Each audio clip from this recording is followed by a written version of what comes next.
بأي أعداء ملحديكما ستكذبان.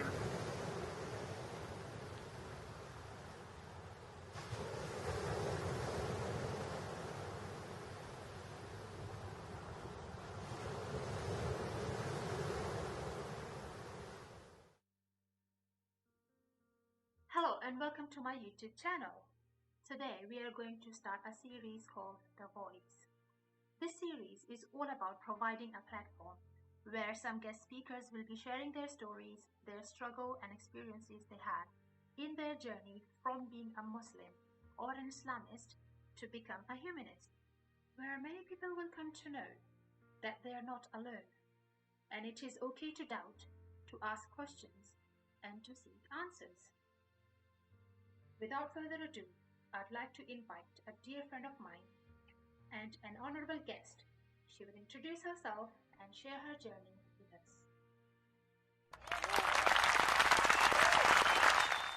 I think the way I would describe myself now is I am myself free from only having Islam as a label attached to me. So I am my own person, and even as someone who's no longer Muslim or an ex-Muslim, Islam doesn't define who I am. I just think ex-Muslim is an easier label just to show other people who've left Islam that they're not out there alone. And I think that's a problem that we all struggle with really when we first leave. Is like, why am I the only crazy one here? Why am I the only one doing this? Like, why is everyone else? Like, am I doing the wrong thing? Like, why do I only think this way? And I think that's just not true at all. So I hope that what you're doing here and what we're doing just with various voices helps people to know that they're just not in this alone, and it's more than they're not in it alone, and the emotional aspects of going through this whole process is they're not in it alone. We're all in this together, really. I don't really know what to say after that. So I grew up in an Arab Muslim household. I knew I had a convert. One of my parents was a convert. I was kind of religious growing up. I think my parents originally had different perceptions of Islam, and that it was more metaphorical than real, and like Jannah wasn't like a real place. It was like a state of feeling if you do something good. I know that their opinions on that has changed over time. I never really believed that Jannah wasn't a real place. I always thought it was a real place. That's the whole point. Grew up in a lot of different countries, and moved back here again. Saudi is the main place that sticks out. Yeah, I think I would say that I was the most religious one out of all my family growing up. I definitely had an interest in Islam, and I wanted to practice it. If I believe in something, I want to practice it to its fullest extent. But because our family was kind of, we don't really involve ourselves too much with the Muslim or non-Muslim community, we kind of got our understanding of Islam from actually reading directly from the source rather than having a sheikh tell you in your ear, like, this is this. Obviously we went to mosque, but we rotated between mosques, so we didn't like stick with just one source of ideas. I think growing up, Islam was a struggle and a source of joy for me at the same time. So there were a lot of issues going on in the family, and it kind of, oh, there's a God, and God will make everything okay, and like God is not going to give you more than you can handle. So you're like, oh, I got this, and I felt like it gave me that sense of feeling that I had backup, even though the backup wasn't coming. So I think it was positive for me in that sense. I enjoyed like Salah, like I found it a bit like meditation, like it brought me a sense of calm, like I didn't find it as a chore. Even wearing the hijab for me was just an extra piece of clothing. I think the only difficulty with the hijab at that early stage, before I even considered leaving, was that in our context, people don't generally wear the hijab, so you'd be subject to a lot of racist abuse. And I think that was the more difficult thing, but for me that made me more determined to wear it, because I was like, well, I'm not letting a racist person dictate to me who I am. Like, So, was there anything in particular that made it out? And if so, how did it come about? yes. there were some obviously negative aspects about Islam that you just kind of come across, and when you're reading, there's just bits like there's a hadith. I think it says women are less intelligent than men, essentially. And I know that I went to an Islamic school, and I know that the boys would use that to kind of shut the girls up, and there would be like silence from the girls, and they'll be quietly seething. Like, obviously, you can't say anything about the religion, but you're just like, I just don't believe this is true. For me, every time they said something like that, it was more like, oh, I know it's not true, but I can't argue against the religion, but this is making me like, I'm like, no, this doesn't sit well with me. But you just kind of, I guess you just kind of ignore it, really, because you're like, well, this isn't what I believe. I don't believe this, and I'm a Muslim, so I don't believe it, and I'm not a Muslim. So therefore, there must be what I'm reading. There must be an explanation for it that makes sense, but I'm just not learned enough to know what that explanation was. And so the more I thought of things like from that perspective, the more I would try to read and educate myself, because I'm like, okay, well, there must be an explanation. And everyone's telling me there is an explanation, we just don't know what it is, but there is an explanation. I'm like, great, I need to find out what that explanation is, or what that context is, or whether that actually exists. I think it all came to a head when I was in university.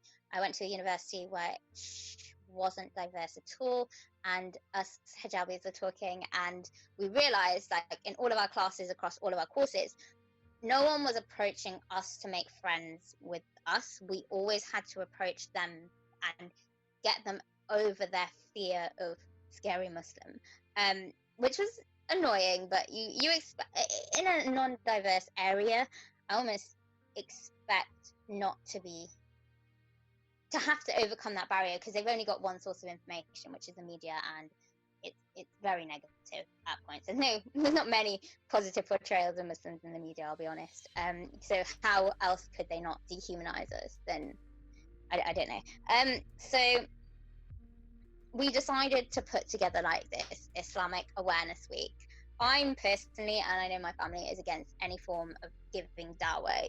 Leave people alone with their religion. Leave them like completely alone. You don't influence other people. You don't tell them, oh, come to this, or try to persuade them, even in a nice way. Stay out of people's business.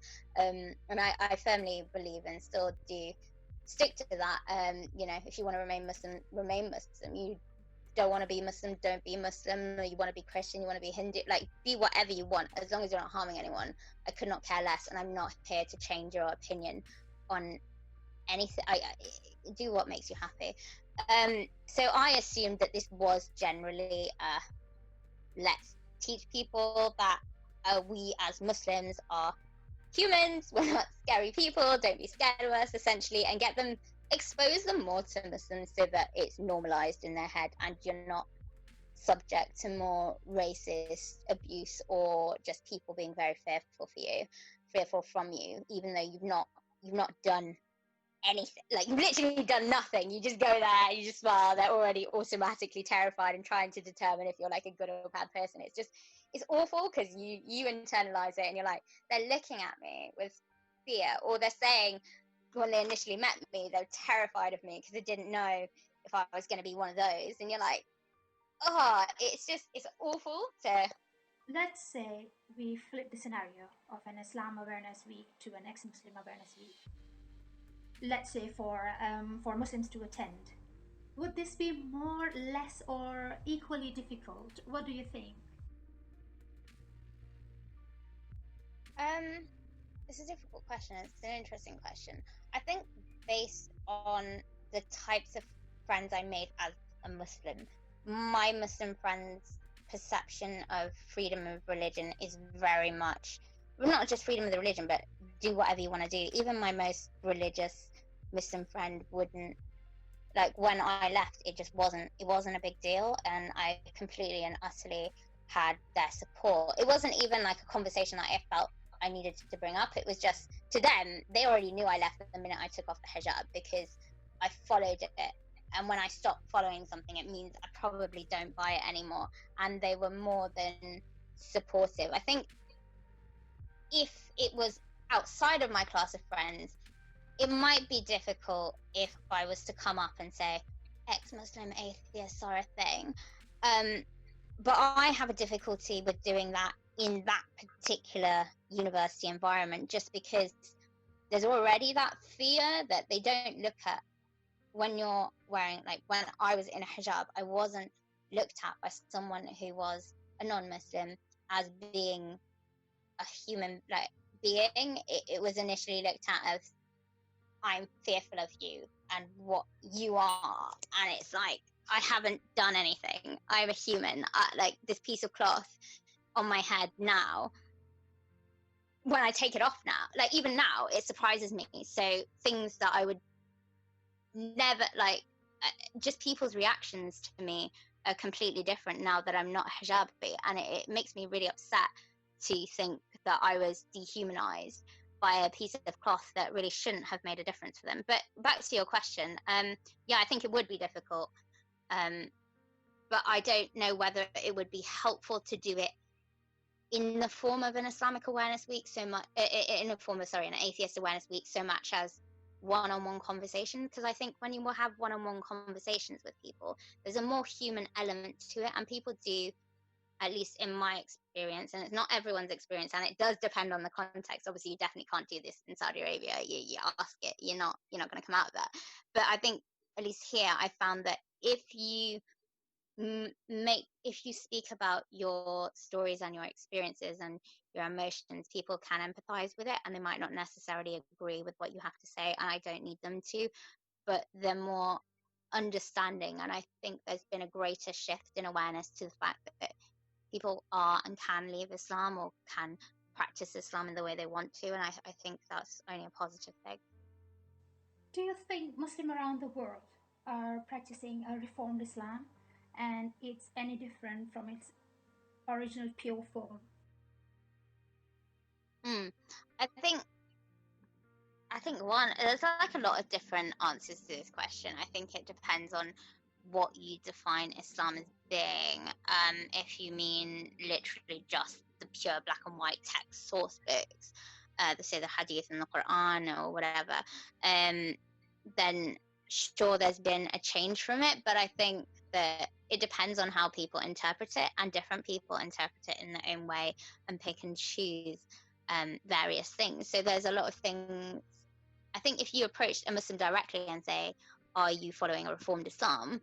They'd say no. And as a Muslim, I would have said no, because I would have said, no, I'm following Islam. This is what it is. And Islam doesn't change. Like, it's the same thing. But when you look at people's actual actions, depending on the context and the country's context, they're not following the black and white source book of the Quran and the Hadith, because half of the stuff they don't even know it's there, if that makes sense. So yeah, there has been a progression to a different interpretation of Islam, and in some cases that's been a positive difference, and in others a negative one. But I think definitely how I followed Islam wasn't, it removed the more horrific elements from it, which I think is only a positive thing. And I think if you can draw positive from the book and it create a better life for you and for the people in society around you, then that should be allowed to happen. It's only when Islam has a negative impact that I'm a bit more like,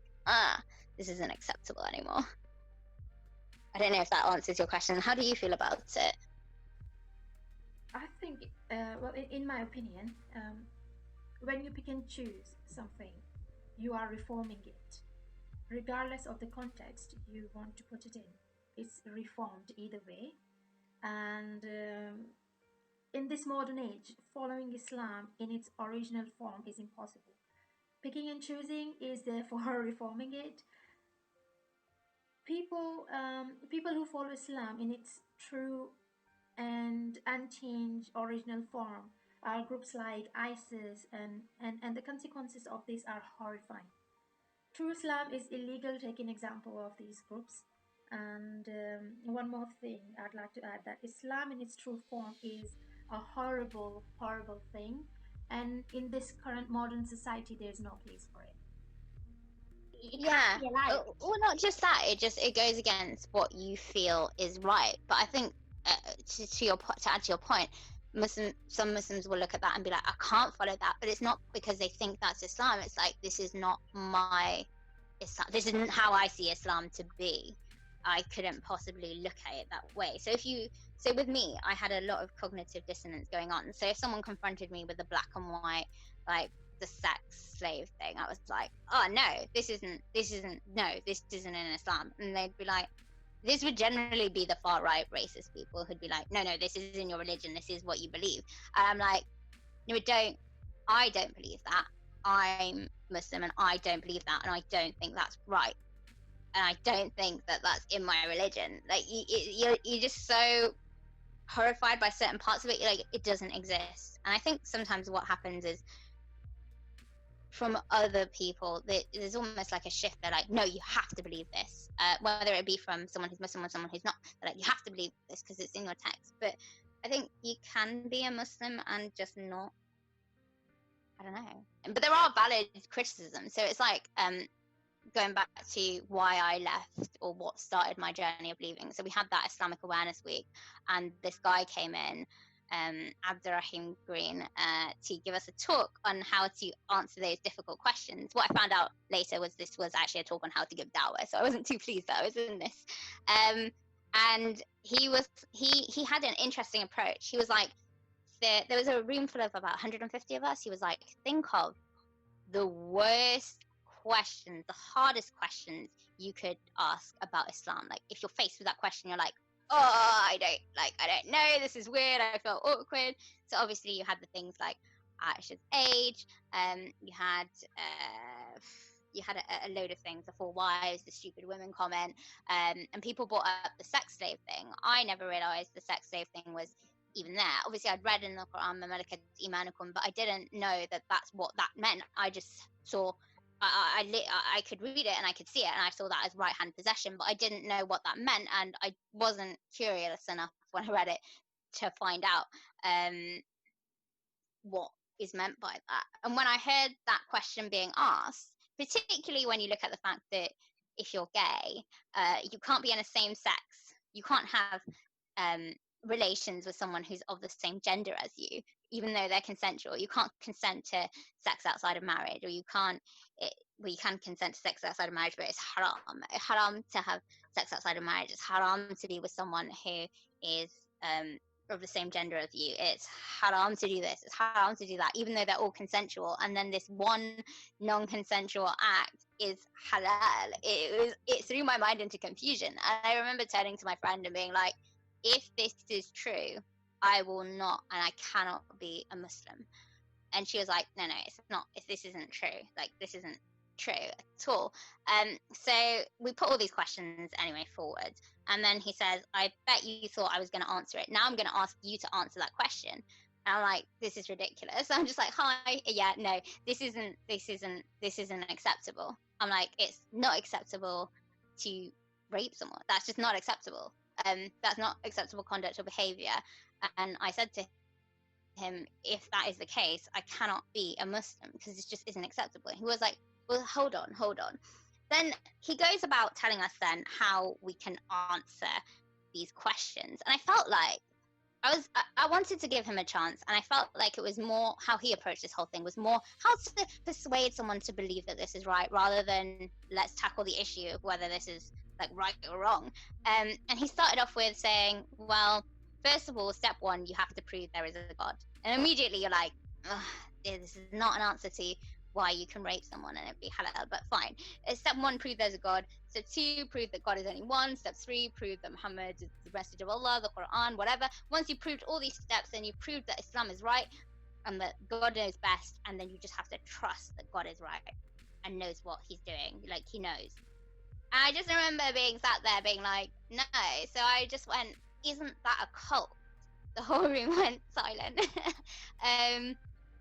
But for me, that answer was an awful answer, because it was just like, you just have to believe that there's a powerful supreme being and that there are consequences to your actions.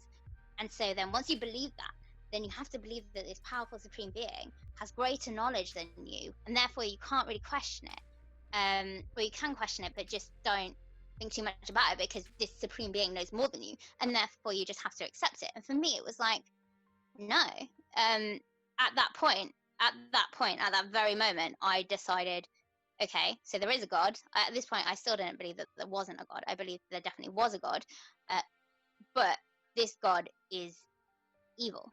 Like does whatever he wants to do. And I use the word he, even though I know neither he nor she. I have started to call God it, because if someone is genderless and not human, not even animal, nothing, something, it's just something. So why not call it an it? That is a good idea. Yeah. Well, it was evil. There was just no two ways about it. It would be like being in a dictatorship. For me, I saw it a bit like being in a dictatorship rule, where the dictator can tell you to do something and that something be awful, and some people might do it because they don't have a choice and they fear for that punishment, and I understand why they do it. But for me, at that point, I was like, okay, well, I'm not following something which treats people like this. In fact, I want to be absolutely against this. And I need this to change. So I think I was a bit weird. So I then started I continued wearing the hijab and stuff like that, and I would pray to Allah and I would do my prayers, but I wouldn't say stuff like Allahu Akbar, God is great, because I was like, God isn't great. I'm gonna tell you, God. I would have these long du'as to God, and I'm like, I'm gonna tell you why your approach is wrong and you should think about changing it. People like him always manipulate your questions. They can't give you the right logical answer, because if they do, it will raise many questions for which they do not have any rational explanation. If Muhammad did what he did according to the time in which he lived, marrying a child, keeping slaves, etc., then how is he the best example of character who has ever walked on earth? How was he mankind's salvation? Therefore, to avoid getting trapped in the loop, they always dodge your question, distract you from it, and worse, they'll deny the text, which is clearly blasphemy. I think yeah, but I think there's a positive thing to being like, no, Aisha was definitely 18 and that child.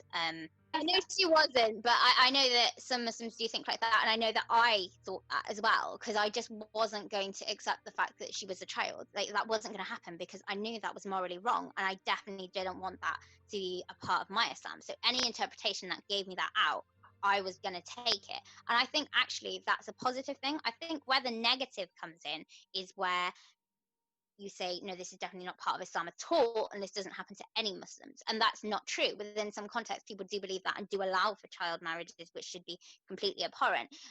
But there is a line to be drawn between someone's interpretation and then the religion. And yeah, but I think reform happens from being able to just change those subtle details. Otherwise, it's going to be a really, really harsh religion, and it's going to be an awful experience for people who live through it. So any moves in the right directions, I'm really going to encourage. But people like Abdurrahim Green, I know that he started his talk with saying, I think he had a charity or a foundation of some sort. He was like, we always talk about lots of people converting to Islam, but he was like, but what we don't realize is that the converts soon leave Islam soon after joining it. Loads of them leave. He was like, because they can't get on with Islam, or they don't understand it enough, or they're not getting the support they need. So I think he was trying to get money for that charity as well. I don't know if it was a particularly charity, but you know what I mean. Yeah, I think there's a difference. I agree with you when you said, they're trying to dodge the question, because obviously if he went and answered, yeah, back in those times it was okay to sleep with children across all cultures, but it isn't okay now, I'd be like, I understand, and that just shows that actually Islam as a religion for that time wasn't any worse than the thought processes and patterns at the time, but then it's not a religion. Pre-Islamic era was better for women as compared to when Islam came. I am by no means saying that they were treated in the best way possible, but if we take the example of Khadija, Muhammad's first wife, she was a merchant, running her own business, but when Islam came, it caged women. and they weren't even allowed to go anywhere by themselves. I agree with what you're saying. I think, but as well, you can use Khadija as an example to be like, okay, ignore the other stuff and just look at this, and maybe we can move towards a more positive direction. And I think that at least in Western society, or even in non-Western societies, there is a move being made to progress out of that. There are also counter movements against that, but there is. I think the Muslim community are trying to move forward and to give themselves the rights that they deserve. Because I honestly think that the victims of this kind of mentality are Muslims themselves. My Muslim friends have been the ones who understood me the most and really did provide me with the best kind of support, and they understood my reasons for leaving. Obviously, there's topics, I'm not going to sit there and debate them on religion. That for me personally isn't my style. Wasn't something I would do as a Muslim, isn't something I would do as a non-Muslim. And I think for me personally, I did get that kind of support. If I was going to go to some of my more I have religious friends. I have really religious friends. The negative, I like to separate them into the negative religious family members. No, I wouldn't have gotten that support, and I would have seen whatever would happen as a result of it very, very quickly. It wouldn't have been a good outcome. But I think that maybe because I've been subject to it, people have been terrified of me upon first impressions, and then afterwards they're like, "Oh, you're lovely. Like, there's nothing bad about you." Like, it's like what? It's that initial someone being afraid of you for no reason that makes you then on edge, and you're like, "Oh, what? I haven't even done anything." Obviously, it changes depending on context. So in Saudi, I would never tell anyone that I wasn't Muslim. Like, that would be ridiculous. That would be that in that context, it's awful. It's really awful, and it becomes this particularly awful when politics mixes with religions. I think there's just different experiences, and you do have to judge who you tell and how you tell someone, because it is going to be shocking news for people who are not expecting it. Like, we didn't even know that people could really leave, or that people did. I personally knew that people could leave because I worked in asylum law, and we had a lot of people who converted to like Christianity from Islam or claiming asylum in the UK and whatever. But I didn't know anyone from my kind of context and background who left. You had your own experience wearing a hijab. Do you think it's completely a woman's choice, if at all? And if then, how so? These so-called Muslim feminists claim it to be their choice, and I disagree with them. Because when you do something out of fear of doing haram, being judged, and fear of backlash, where is the choice in this? And having a hijab day, I'm not sure if I completely support it, because I think it's unfair for women who are forced to wear it, and be enough for going against it. So I think there's a lot of different topics in there. I'll take the hijab day, World Hijab Day.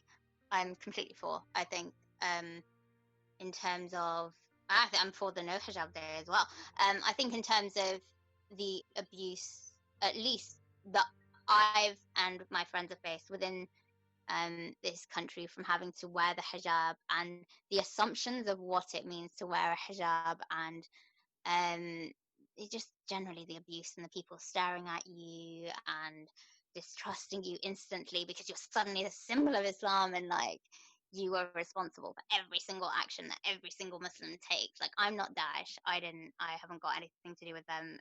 I don't expect to be hounded and harassed for the behavior of other people. And I don't expect to be called racist names like Paki or whatever. Like, it's just not. It's or being told to go back to my own country. So I think it's important to I don't want to say normalize the hijab, but humanize get people to see that actually it's not a cloth. There's a human behind. Like, there's a human there. Can you just stop looking at that piece of clothing? From both Muslims and non-Muslims, stop looking at the cloth. The cloth isn't the person. Please see the person for who they are. And stop oppressing them from either angle. in terms of whether hijab is a choice, again, really complicated. So when I put it on, it was a choice to put it on. I put it on because I just finished cancer treatment, didn't have a lot of hair, didn't really want to look. I was like, this short hair is not working for me. I started a new school, and someone commented that I looked like a boy. I was like, right, I'm putting the hijab on, and then they can definitely tell I'm a girl now. But I fully had no problem with wearing it. You know, it was just a thing. It was like putting on a t-shirt. I could not care less. I think I was aware that I was wearing it because other people made me aware based on their actions and reactions to what I was wearing. But that just made me want to wear it more. I had an issue slightly with putting the hijab on makes me more modest, in that it made me uncomfortable that was the reason. I wasn't going to use that as a reason. I think a bit of cognitive dissonance. I always ignored it. I was like, oh, I don't want to think about this. I'm just putting it on, and that's about it. Yeah, I think I didn't realize it wasn't a choice, at least in my family context, until I tried to take it off. And then that's when they're like, no, it's your choice, but you have to wear it. And it's like, well, that's not really a choice. I want to take it off. I think for my family, it was once you can choose to put it on or not put it on. Like my sisters don't wear one, but they never have. Well, one of them never has. But once you put it on, it does not come off. Like that's just it. Because I think in their mind, or at least it sends a different message. Because it's almost like trying to show yourself. Why are you trying to show yourself out there and be out there? So within a family context, I don't think it was a choice, but I don't think they had any sway over my decision to take it off because I just left the family home. In terms of whether it's a choice, obviously there's people who put it on, again, as in their own choice, and their family are like, put it on, don't put it on, whatever. And for those people, yes, it is a choice, but then on a bigger scale, no, it isn't a choice in terms of Islam, because it's haram not to wear one. It's haram not to cover your awrah. And if you're not covering it and you're committing those sins, it means you're more likely to go to hell and have an eternal punishment, eternal burning and torture, which for me, that is the very definition of force. If I put a gun to your head or I threatened to burn you alive if you didn't put on this piece of material, then that's a threat. That's not your choice in that instance. It's you have to do this. And I know that a lot of Muslim women, particularly amongst my friendship group, really struggle with wearing the hijab, not because their family are forcing them. Their family have entirely given them the choice, and they can take it off, put it on, take it off, put it on, do whatever. But more that Allah's told them to wear it, and they're not going to be a good person if they don't wear it.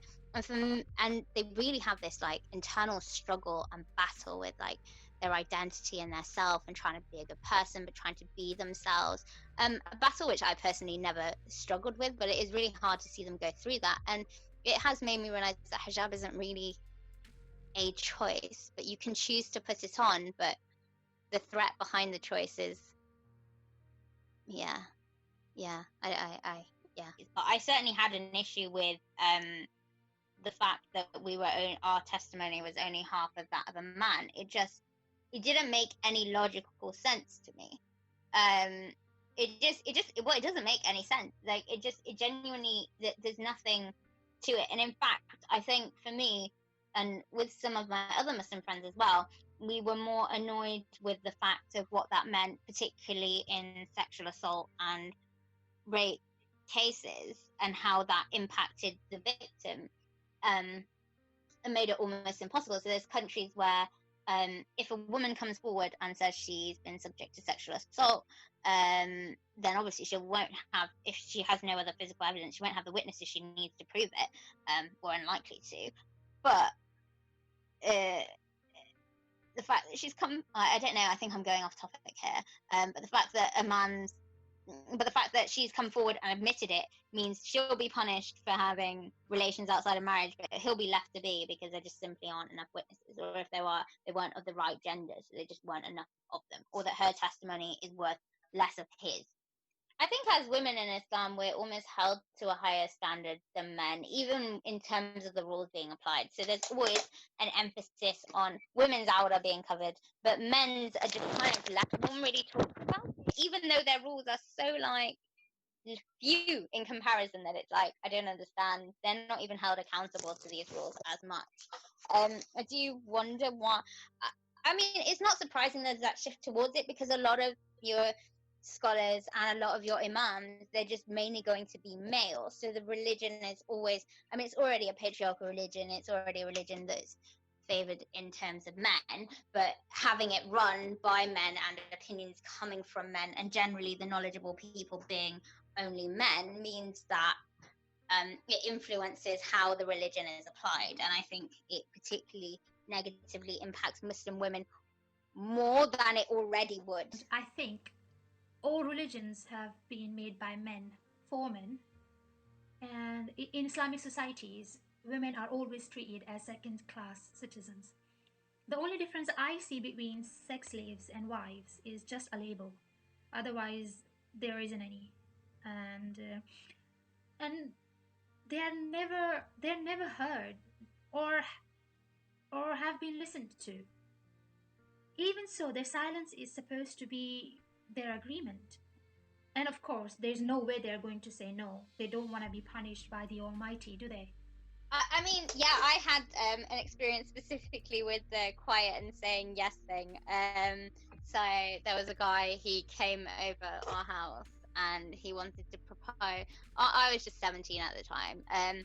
And I think he was in his 30s, and he wanted to propose. I just walked in, wasn't expecting to see anyone there, and he was there, his family were there, my family were there, and he was just like, will you marry me? And I was just like, I was stunned and said nothing, because I was trying to formulate a reply, because I just wasn't expecting it. And then everyone started celebrating, and so I was accidentally engaged, because you know, if you're a virgin and you stay quiet, it definitely means that you've consented. I mean, it's horrific. I'm lucky and fortunate in that my parents, once I was like, no, they were just like, yeah, that's fine, we'll just sort it out. But it's just a very bizarre situation to just be put in, and I don't know. I wonder how many people. I don't know. It's clearly a very male dominated or male favored religion. But I think when you're a Muslim woman, you don't want it to be like that, because if you recognize it as male dominated, what you're doing, or male favored, is what you're doing, at least for me, and for my friends, what you were doing is recognizing that there's no possibility for change and this is how it is. And you don't want to do that because you don't want to think that this is your life. But obviously there are women who think the exact opposite. So I know that a few women will be like, no, it's, you have to be subservient to your husband, like you should live to like please him and worship him, and you should get up. They were like, if you are at the oven like cooking dinner and he wants to have sex, just give him sex right then and there. And you're just like, or if you're ill, just do. And you just like, I'm hoping that these opinions are dying out, because I think I mainly faced it from the older generation, certainly not from my family, but older generation of women in the mosque, mainly converts, to be honest, I think. And it just didn't sit well with me, and I don't think it sat well with many of the Muslim people that I knew in my age group. It was just like, you're wrong, but And let us keep hoping, shall we, for change and for better treatment of women in the society. Thank you kindly for your precious time, and I hope we could do it again soon, as there is so much to talk about and learn from your experience. Please like, share, and subscribe to my channel, and don't forget to press the bell icon to support us. And stay safe from Islam.